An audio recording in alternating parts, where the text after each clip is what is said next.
खनिज संपदा। खनिज संपदा एक चार्ट बना रहा हूं, इसको ढंग से थोड़ा सा देखने का प्रयास करें। आप देखने का क्या करें, प्रयास करें। जैसे खनिज संपदा, अब इस खनिज संपदा के अंदर सबसे पहले पूछेगा, देखो सबसे पहले पूछेगा भंडारण। सबसे पहले क्या पूछेगा, भंडारण। सेकंड पूछेगा यहाँ से उत्पादन। थर्ड यहाँ से पूछेगा विविधता, और यहाँ से पूछेगा आय। अब यहाँ से ये पूछना स्टार्ट करता है कि राजस्थान का खनिजों के भंडारण की दृष्टि से क्या पोजीशन है, राजस्थान का उत्पादन की दृष्टि से क्या पोजीशन है, राजस्थान का विविधता की दृष्टि से क्या पोजीशन है, और राजस्थान का आय की दृष्टि से क्या पोजीशन है। बात क्लियर है। अब देखो हम पूरे कंप्लीट भारतवर्ष में देखें तो राजस्थान का जो खनिज भंडारण की दृष्टि से है वो सेकंड आता है, यानी सेकंड पोजीशन पर कौन है भंडारण की दृष्टि से, राजस्थान। अब आपसे ये भी तो पूछ सकता है ना कि खनिजों में भंडारण की दृष्टि से फर्स्ट पोजीशन पर कौन आता है। फर्स्ट पोजीशन पर कौन है, झारखंड है। फर्स्ट पे कौन है भाई, झारखंड है। तो यदि पूछा जाए कि देश में खनिजों के भंडारण की दृष्टि से राजस्थान की कौन सी पोजीशन है, दूसरी। पहली पोजीशन किसकी है, झारखंड की। सेम यहाँ पर प्रोडक्शन में आ जाएगा, उत्पादन में आ जाएगा। इसमें आ जाएगा उत्पादन में, तो उत्पादन में भी हमारा राजस्थान कौन से स्थान पर आता है, सेकंड पे आता है। कौन सी बात है बेटा, सेकंड पे आता है। और यदि मैं भंडारण में बात करूं, तो उत्पादन बात करूं, तो फर्स्ट पोजीशन पे कौन आएगा, झारखंड आएगा। कौन आएगा, झारखंड। तो ये दो बातें क्लियर हुई होंगी कि भंडारण की दृष्टि से कौन सा है, दूसरा, और उत्पादन की दृष्टि से कौन सा है, दूसरा। किसका, राजस्थान का। पहला किसका है, झारखंड का। जब यहाँ से खनिज निकाले गए तो उनकी वैरायटियां पता चली, तो वैरायटियों में हमारा राजस्थान कौन से स्थान पर आ गया, पहले से। यानी विविधता की दृष्टि से राजस्थान देश में कौन से स्थान पर आता है, पहले पे आता है। कौन से पे आता है, पहले पे आता है। फिर बात आती है आय की। अब आय के जो आंकड़े होते हैं ना, ये चेंजमेंट है। आंकड़े क्या है, चेंजमेंट है। एक टाइम जब आप पढ़ते थे तो हमारा राजस्थान खनिजों में आय की दृष्टि से 5th पोजीशन पर था।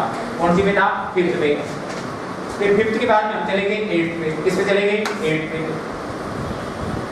2020 की अब बात करें तो 2020 के बाद हम आगे पहली पोजीशन पे।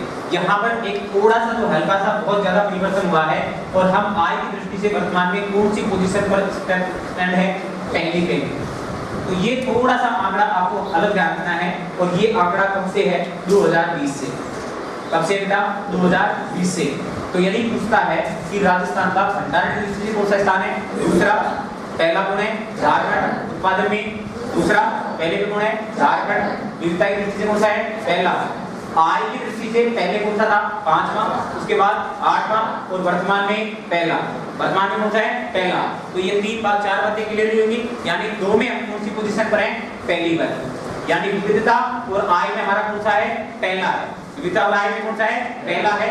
और यदि भंडारण और उत्पादन में देखें तो हमारा कौन सा है, दूसरा। तो ये 2 बातें क्लियर होंगी। यानी एक तरफ से देखें तो 2 चीजों में हम कौन सी पोजीशन पर है, पहली पर। कौन सी पर है, विविधता और आय। भंडारण उत्पादन में हमारा कौन सा है, दूसरा।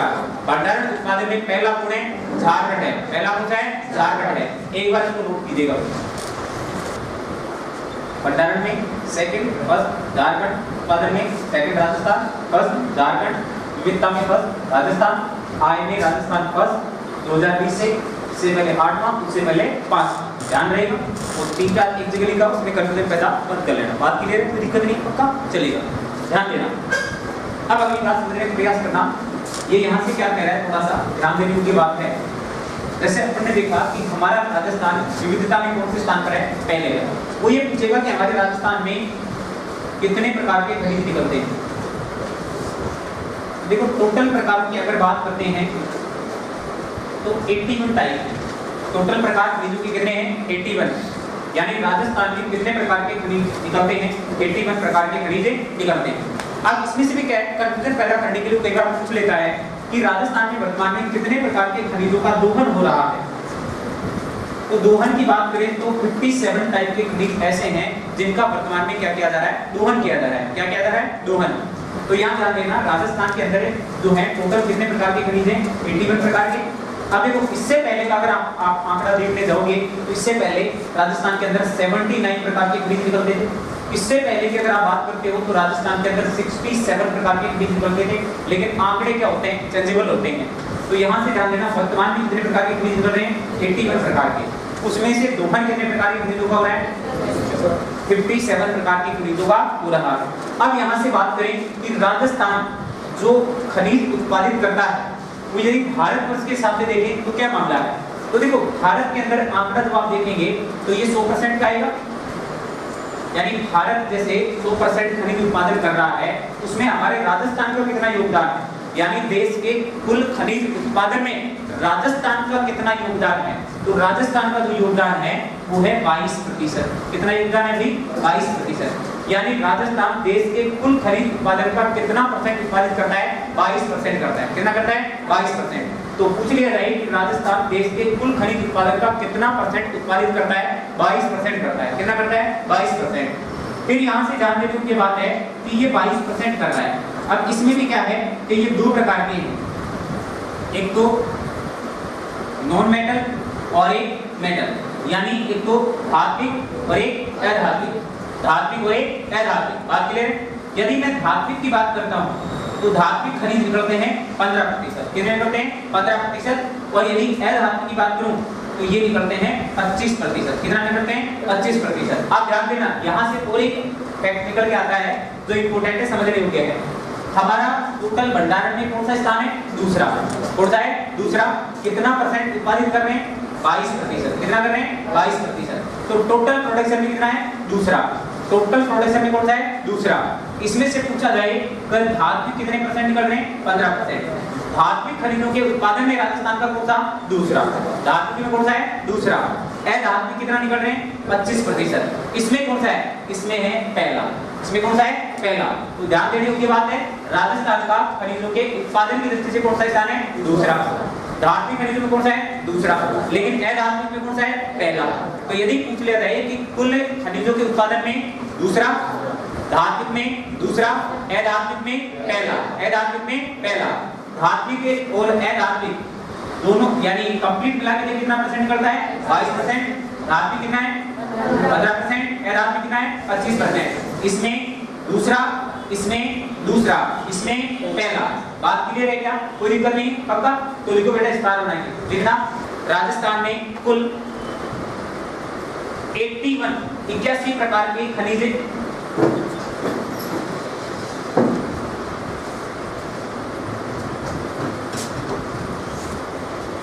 पाए जाते हैं। राजस्थान में कुल 81 प्रकार के खनिज पाए जाते हैं, यानी कितने प्रकार के खनिज पाए जा रहे हैं, 81 प्रकार के, 81। फिर लिखना राजस्थान में वर्तमान में लाइन चेंज करके, लाइन चेंज करके, राजस्थान में वर्तमान में 57 प्रकार के खनिजों का 57 प्रकार के खनिजों का राजस्थान में वर्तमान में 57 प्रकार के खनिजों का दोहन हो रहा है। राजस्थान में वर्तमान में 57 प्रकार के खनिजों का दोहन हो रहा है। तो कितने प्रकार के खनिजों का दोहन हो रहा है, 57 प्रकार के, 57 प्रकार के खनिजों का क्या हो रहा है, दोहन हो रहा है। बात क्लियर है। फिर नेक्स्ट पे ध्यान दीजिएगा, लिखना राजस्थान देश के कुल खनिज उत्पादन का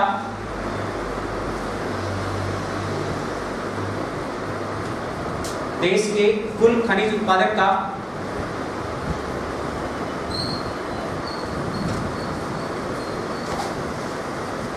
22% उत्पादित करता है।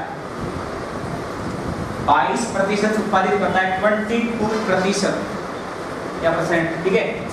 22% क्या करता है, उत्पादित करता है। इसमें अलग अलग कितना, धात्विक 15%, धात्विक 15%,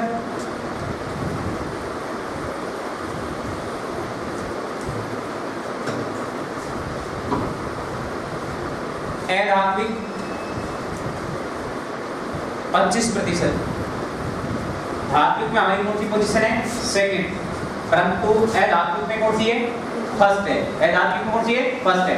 ये थोड़े से यहाँ के आंकड़े ध्यान रखना हल्के से, ये परीक्षाओं में थोड़ा सा हल्का सा, ठीक है। तो वापस ध्यान दीजिएगा, राजस्थान में कितने प्रकार खनिज, 81, दोहन कितने, 57। टोटल खनिजों के उत्पादन का 22%, धात्विक 15%। इनमें दोनों में कौन सी पोजीशन? दूसरी। और अधात्विक में 25, कौन सी पोजीशन? पहली पोजीशन। बात क्लियर है? अब ये विविधता में राजस्थान का पहला स्थान होने के कारण राजस्थान को कहते हैं खनिजों का अजायब घर।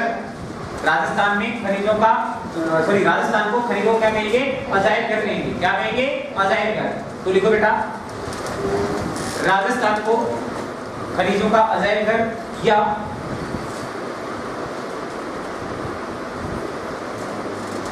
Museum of minerals, museum of minerals भी कहा जाता है। म्यूजियम ऑफ मिनरल्स भी कहा जाता है।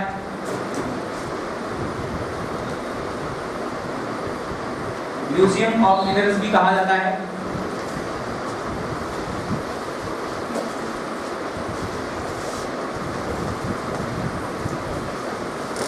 अब देखिएगा, थोड़ा ध्यान देने की बात है हल्की सी। राजस्थान को अपन ने कितने फिजिकल डिवीजन में बांटा था? 4 में। कितने बांटा भाई? 4 में। ये इधर कौन था? पश्चिमी राजस्थान। मिड में कौन था? अरावली। ये यहाँ कौन था? दक्षिणी पूर्वी पठारी भाग। और यहाँ पे कौन था? पूर्वी मैदान। कौन था? पूर्वी मैदान। अब एक चीज ध्यान देना, मैदानी भाग में चाहे भारत की बात करें, चाहे राजस्थान की बात करें, चाहे विश्व की बात करें, खनिजों का इतना विशेष वहां पर प्रोडक्शन नहीं होता है, क्योंकि जो मैदानी भाग होते हैं वो मेनली कृषि के लिए ज्यादा उपयोगी है। किसके लिए ज्यादा उपयोगी है? कृषि के लिए। अपने राजस्थान के अंदर भी देख लो, मैदानी भाग मेन रूप से किसके लिए फेमस है? कृषि के लिए। किसके लिए? कृषि के लिए। यहाँ पर खनिजों का दोहन न के बराबर होता है। खनिजों का दोहन न के बराबर होता है। तो यदि पूछ लिया जाए फिर राजस्थान में खनिजों का न्यूनतम जमाव कहाँ पर पाया जाएगा? पूर्वी मैदान में। या मैं कह सकता हूँ कि मैदानी भाग में राजस्थान में खनिजों का जमाव क्या है? न्यूनतम है। खनिजों का जमाव क्या है? न्यूनतम है। जबकि अरावली वाला जो पोर्शन है इसमें राजस्थान में खनिजों का सर्वाधिक जमाव है। तो अब यहाँ पर राजस्थान में खनिजों का सर्वाधिक जमाव होगा तो क्या हम इसे खनिजों का भंडार गृह कहेंगे? अरे भंडार गृह कह सकते हैं क्या? तो पूछ लिया जाए कि राजस्थान में खनिजों का भंडार गृह किसे कहते हैं? अरावली को। क्योंकि मोस्टली खनिज कहाँ से निकलते हैं? अरावली से। मोस्टली खनिज कहाँ से निकलते हैं? अरावली से। तो यहाँ पर हम कह सकते हैं कि राजस्थान में खनिजों का सर्वाधिक जमाव अरावली क्षेत्र में पाया जाता है, इसलिए इसे खनिजों का भंडार गृह या स्टोरेज ऑफ मिनरल्स भी कहा जा सकता है। स्टोरेज ऑफ मिनरल्स भी कहा जा सकता है। तो इस बात को लिखिएगा भाई। देखना, राजस्थान में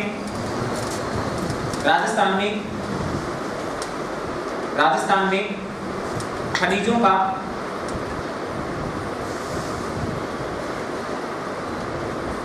सर्वाधिक जमाव,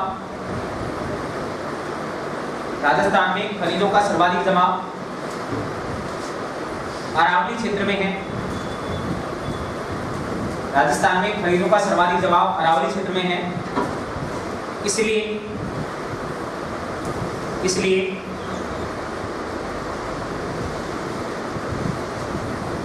अरावली को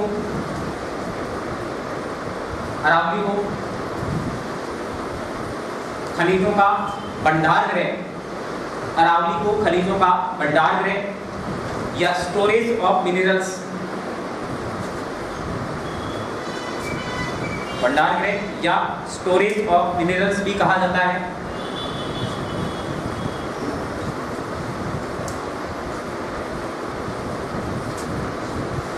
स्टोरेज ऑफ मिनरल्स भी कहा जाता है। किसे कहा जाता है सर? अरावली। यदि यही मैं भारत से कोरिलेट करके देखूं इस चीज को, तो भारत में किसे कहा जाएगा सर? छोटा नागपुर को कहा जाएगा। किसे कहा जाएगा? छोटा नागपुर को। यानी भारत के अंदर जो खनिजों का भंडार है किसे कहते हैं? छोटा नागपुर के पठार को। और छोटा नागपुर का पठार कहाँ है सर? झारखंड के अंदर। तभी तो झारखंड आपकी फर्स्ट पोजीशन पर आ रहा था, चाहे उत्पादन में देखें चाहे भंडारण में देखें। उत्पादन देखे जाए, भंडारण में देखें, बात क्लियर है? चलेगा। अब देखो मेन लास्ट चीज और आती है कि राजस्थान में खनिजों का सबसे न्यूनतम जमाव कहाँ पर है? मैदानी भाग में। कहाँ पर है? मैदानी भाग में। तो इस बात को भी लिखिएगा, खनिजों का न्यूनतम जमाव, खनिजों का न्यूनतम जमाव मैदानी भाग में है, खनिजों का न्यूनतम जमाव मैदानी भाग में है, खनिजों का न्यूनतम जमाव मैदानी भाग में है, ठीक है। ये बात यहां से क्लियर होगी पक्का। अब जो खनिजों से आय प्राप्त हो रही है, खनिजों से आय प्राप्त हो रही है उसका जीडीपी में कितना योगदान है, जीडीपी में कितना योगदान है, तो जीडीपी में है 4.5 से 5% योगदान है, 4.5 से 5% योगदान है। तो लिखिएगा बेटा, लिखना खनिजों से प्राप्त आय का, खनिजों से प्राप्त आय का जीडीपी में योगदान, जीडीपी में योगदान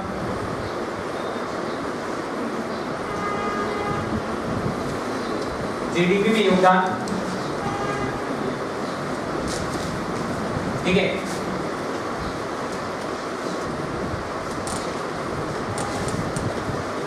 सकल घरेलू उत्पाद,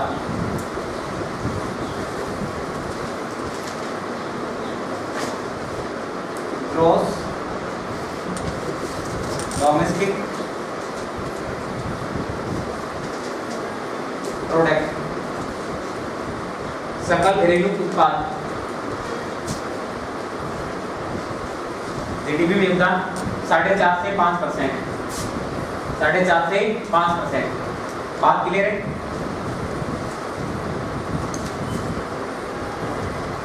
साढ़े 4 से 5%, बात क्लियर है यहाँ तक? तो जीडीपी में कितना योगदान है? 4.5 से 5%, बात क्लियर है? कोई दिक्कत नहीं है, पक्का चलेगा। फिर नेक्स्ट ध्यान देना, देखो अब अपने राजस्थान के अंदर जो खनिज हैं उनकी कुछ चट्टानें होंगी, उनकी क्या होंगी? चट्टानें।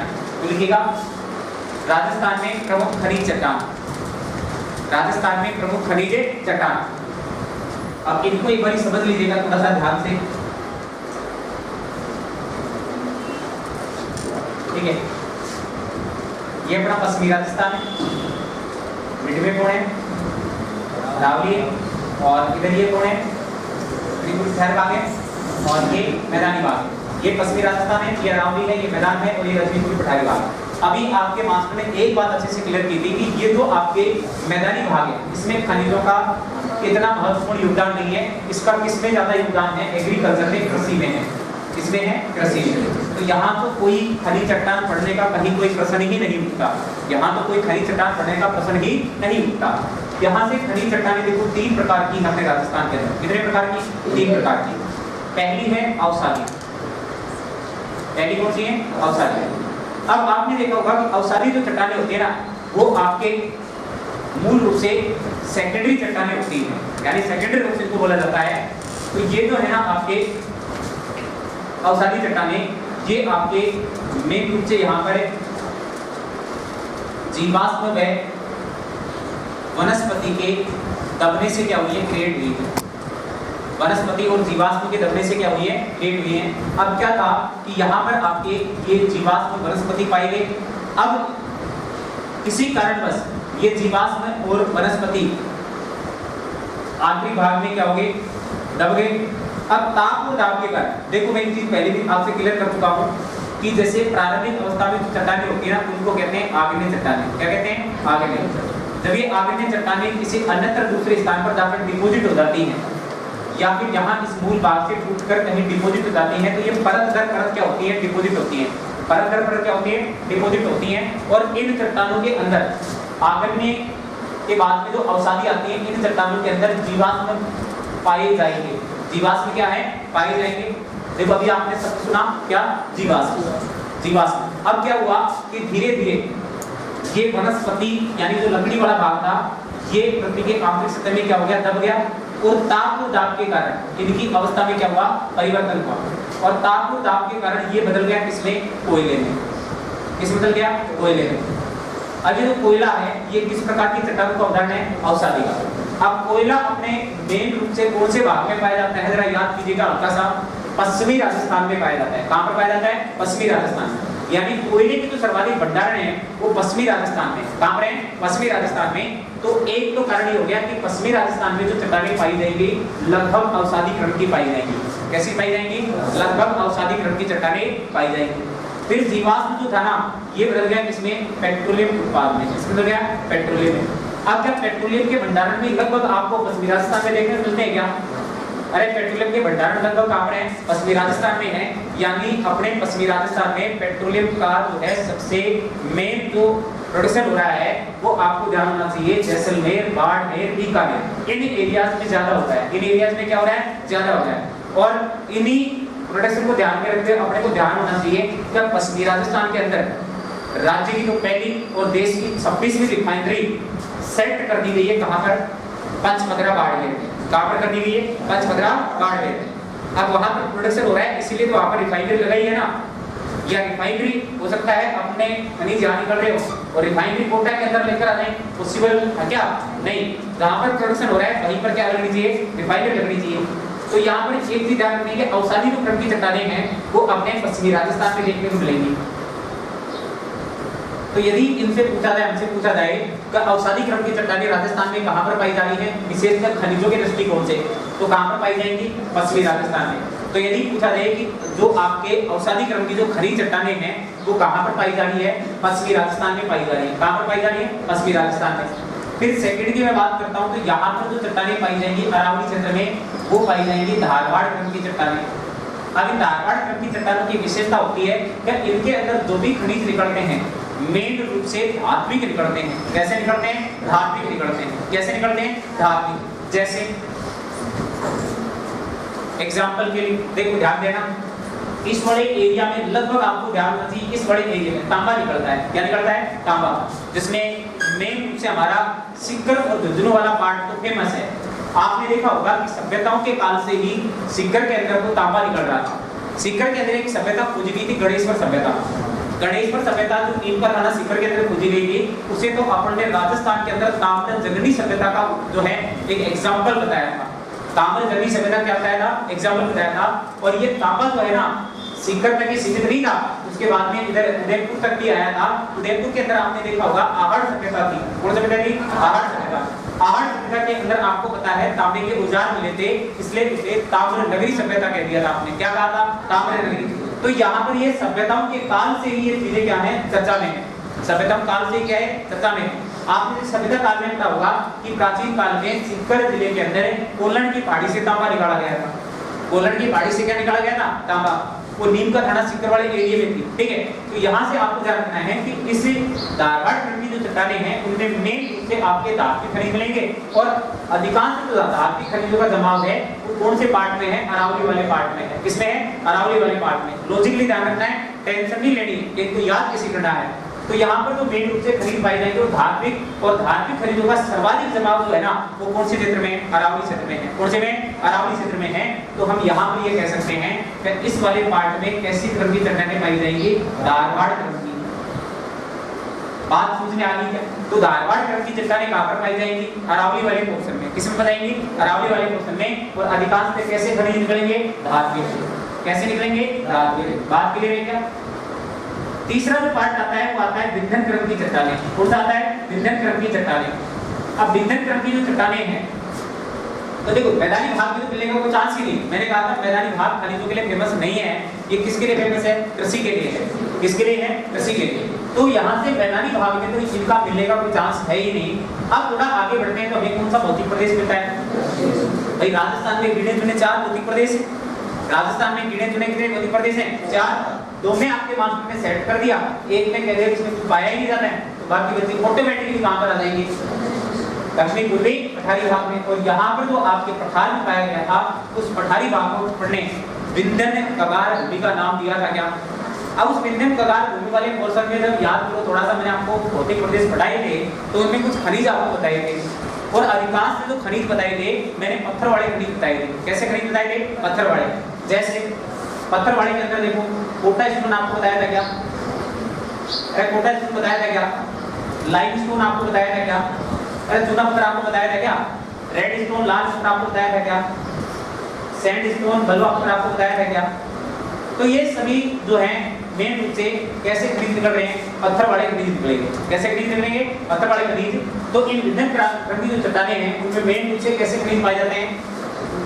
अरे पत्थर वाले खनिज पाए जाते हैं। कैसे खनिज पाए जाते हैं? पत्थर वाले।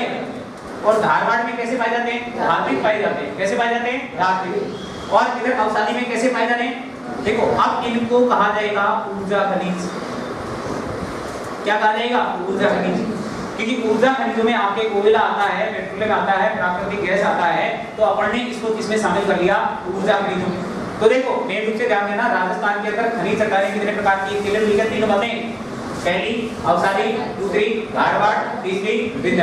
अब इनके एरिया यदि आपसे पूछता है तो अवसादी क्रम की चट्टानें बोला सर पश्चिमी राजस्थान में पाई जाती है। कहां पर पाई जाती है? पश्चिमी राजस्थान में। और इनमें मेन रूप से ऊर्जा खनिज मिलते हैं। क्या मिलते हैं? ऊर्जा खनिज। जैसे कोयला, पेट्रोलियम, प्राकृतिक गैस, ये सब चीजें होगी।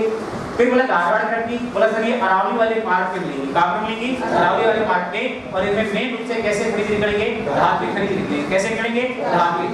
फिर बोला विंध्य क्रम की चट्टानें, बोला सर ये जो चट्टानें हैं ये दक्षिणी पठारी भाग में मिलेंगी। कहां पर मिलेंगी? दक्षिणी पठारी भाग में। और इनमें जो खनिज पाए जाएंगे वो बोला सर पत्थर वाले खनिज पाए जाएंगे मेन रूप से। कैसे खनिज? पत्थर वाले खनिज। जिसमें बोला पोटाश स्टोन है, लाइमस्टोन है, सैंडस्टोन है, रेड स्टोन है, ये सभी पाए जा रहे हैं। ये सभी क्या हैं? पाए जा रहे हैं। इसके अतिरिक्त जैसे आपने सुना होगा हीरा। हीरा भी आने वाला है क्या? अरे किस प्रतापगढ़ पूरे राजस्थान में फेमस है। और बाड़मेर के अंदर भी हीरे के क्या है? अभी कुछ भंडार पाई गई, भंडार पाई गई। तो उन चीजों के अपन देख लेंगे एक बारी। तो ये खनिज चट्टानें आपको समझ में आएगी क्या भाई? देखो पहला अपन ने खनिजों के अंदर दृष्टिकोण देखा था क्या? अरे पहला दृष्टिकोण देखा था क्या? वापस से थोड़ा रिवाइज कर रहा हूं। पहला अपन ने दृष्टिकोण देख लिया था क्या? फिर क्या अपन ने खनिज चट्टानें देख ली क्या? ठीक है। अब तीसरा देखेंगे खनिजों के प्रकार। क्या देखेंगे? खनिजों के प्रकार। तो पहले इसको थोड़ा सा एक बार लिखिएगा भाई, ठीक है। मैं एक बार इसको अच्छे से वापस से लिख देता हूं। अब ऊपर लिखो बेटा खनिज चट्टानें। खनिज चट्टानें, खनिज चट्टानें। फिर भी कोई चीज समझ में नहीं आती है आप पूछ सकते हैं। खनिज चट्टानें लिखो बेटा। राजस्थान में मुख्य रूप से, राजस्थान में मुख्य रूप से,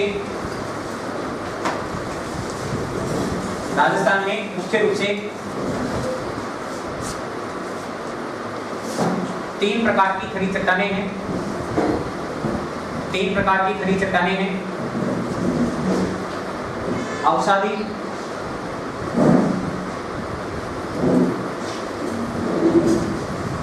और अवसादी में मेन रूप से मिलेंगे ऊर्जा खनिज। क्या मिलेंगे? ऊर्जा खनिज। ध्यान रहेगा, यानी मेन रूप से जो मिलेगा क्या मिलेगा? ऊर्जा खनिज। दूसरी है धारवाड़, जिनमें मेन रूप से मिलेंगे धात्विक खनिज। क्या मिलेंगे? धात्विक खनिज। तीसरा है विंध्य क्रम की चट्टानें, जिसमें मेन रूप से मिलेंगे पत्थर वाले खनिज।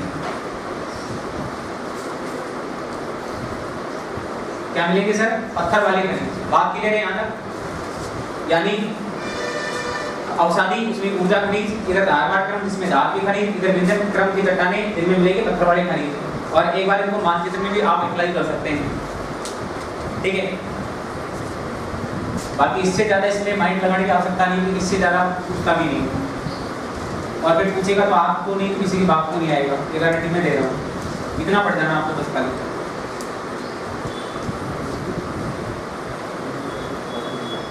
और इस कंटेंट से अलावा कोई कंटेंट पढ़ने की जरूरत भी नहीं। तो बताइए इसमें कोई समस्या नहीं है? पक्का? अब लिखो खनिजों के प्रकार। क्या लिखोगे? खनिजों के प्रकार। तो अभी भी कह रहा हूँ सपने देखो, लेकिन उन सपनों के पीछे अपने पूरे ताकत लगा दो अचीव करने में, ठीक है। देखो खनिजों के प्रकार, खनिजों के प्रकार, ठीक है। देखो ध्यान देना, मेन रूप से 2 ही प्रकार के खनिज आपको ध्यान रखने हैं। तीसरा तो अलग से लिखवा दूंगा, ठीक है। जैसे धातु, समझ गए होंगे, जिनमें धातु का अंश पाया जाता है। इसमें किसका अंश पाया जाता है? धातु का अंश पाया जाता है। किसमें आएंगे? धातु में आएंगे। किसमें आएंगे? धातु। जिनमें धातु का अंश नहीं पाया जाएगा इसमें आ जाएंगे अधातु। इसमें आ जाएंगे अधातु, यानी जिसमें किसी भी प्रकार का कोई धातु का अंश नहीं पाया जा रहा है वो किसमें आ जाएंगे? अधातु में आ जाएंगे। किसमें आ जाएंगे? अधातु। और तीसरा हमारा जो अलग से होता है उसमें अपन जैसे देखेंगे ऊर्जा खनिज। क्या देखेंगे? ऊर्जा खनिज, यानी इनकी एक अलग से आपको कैटेगरी क्रिएट करनी है। वैसे मेन रूप से अगर आपसे पूछा जाता है ना कि खनिज कितने प्रकार के, दो प्रकार के, कितने प्रकार के, दो प्रकार के, बोला धात्विक और अधात्विक, धात्विक और अधात्विक। आपको यहाँ पे तीसरा नहीं बताना है, क्योंकि चाहे तो आप इसको इसके साथ भी कोरिलेट करके देख सकते हैं, लेकिन यहाँ इसकी कैटेगरी हमें अलग ही रखनी है। परीक्षा में नहीं पूछेगा, ये तो केवल जानकारी के लिए ध्यान रखना है अपने को, ठीक है। यानी धात्विक, अधात्विक और ऊर्जा की बात क्लियर है। अब धात्विक भी दो प्रकार के होते हैं। जैसे कैसे पता लगे? चुंबक से पता लगेगा। किससे पता लगेगा? चुंबक से। आप जिस भी धात्विक खनिज के पास चुंबक लेके जा रहे हैं, अगर उसने उसको अट्रैक्ट कर लिया, इसका मतलब उसके अंदर आयरन की मात्रा है, लोहे की मात्रा है, लोहे की मात्रा है, तभी तो वो अट्रैक्ट हुआ है। और अगर वो अट्रैक्ट नहीं हो रहा है तो क्या उसमें लोहे की मात्रा पाई जा सकती है? क्या नहीं पाई जा सकती? नहीं पाई जा सकती सर, नहीं पाई जा सकती। बात क्लियर है? तो ध्यान देना, इसमें भी कितनी कैटेगरी बताई? लोह और अलोह। बात क्लियर है? कोई दिक्कत है क्या? तो है क्या? नहीं है पक्का? देखो अब इसमें कौन कौन से आएंगे देखिए, एक बार मुझे बताना। जैसे पहला तो मैं लोह अयस्क लिख देता हूँ, और बताइए।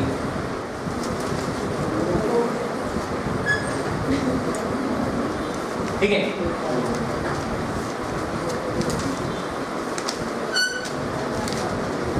क्या याद है क्या?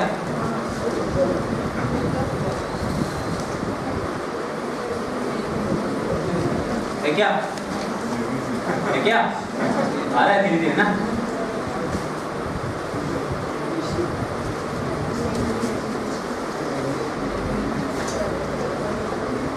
ठीक है, ये आपको मेरे रूप से ध्यान रखना है। मेरे रूप से क्या करना है? ध्यान रखना है। बात क्लियर है? कोई दिक्कत नहीं। अब आ जाइए, देखो एलो, एलो में ध्यान दीजिएगा।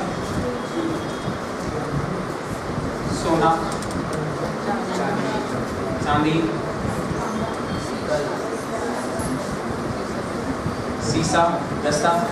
ये सीसा दस्ता क्या है? ये जुड़वा खनिज है। कैसे खनिज है? जुड़वा खनिज, यानी अपने राजस्थान में पाए जाने वाले कैसे खनिज है? जुड़वा खनिज। बात क्लियर रहेगी? यानी कैसे खनिज है? जुड़वा खनिज है। जहाँ सीसा निकलेगा वहाँ दस्ता निकलेगा। और इनकी जुड़वा भेद क्या है? चांदी। जुड़वा भेद क्या है? चांदी। ध्यान रहेगा, कोई दिक्कत नहीं, पक्का ध्यान दीजिएगा। तांबा,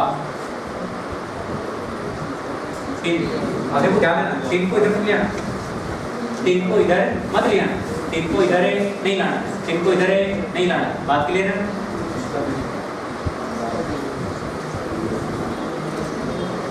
प्लेटिनम, दुनिया की सबसे महंगी धातु, दुनिया की सबसे क्या है? महंगी धातु। कौन सी? प्लेटिनम। सोना चांदी इसके कुछ नहीं मिलता, सोना चांदी इसके कुछ भी नहीं मिलता। ठीक है, एक बार इसको रोक कीजिएगा। हाथ में आप कर सकते हैं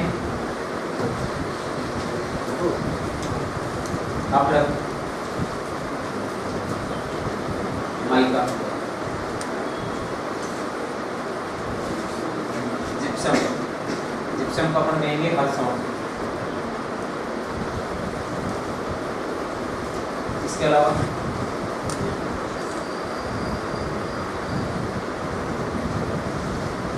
विभिन्न पत्थर वाले खनिज। ठीक है, और इसमें कौन से आ जाएंगे? कोयला,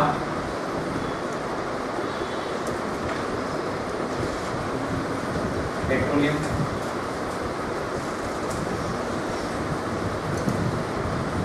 प्राकृतिक गैस।